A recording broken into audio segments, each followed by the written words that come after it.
एक्सेलमध्ये same data पुन्हा पुन्हा टाईप करायला वेळ जातो का? आज आपण अशाच ड्रॉपडाऊन लिस्ट तयार करणार. या शीटमध्ये मुलांच्या नावांची यादी आहे. आपल्याला इथे अटेंडन्स मार्क करायचे आहे. सर्वप्रथम ऑप्शनची लिस्ट शीटमध्ये लिहा, जसं प्रेझेंट, अब्सेंट आणि लीव्ह. आता ज्या सेलमध्ये लिस्ट पाहिजे तो सेल सिलेक्ट करा.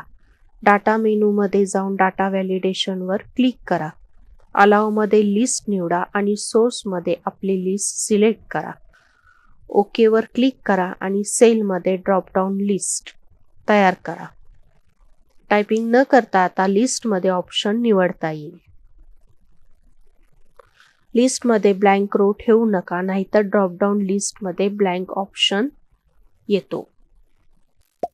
अशा नवीन टिप्ससाठी चॅनेलला फॉलो करा.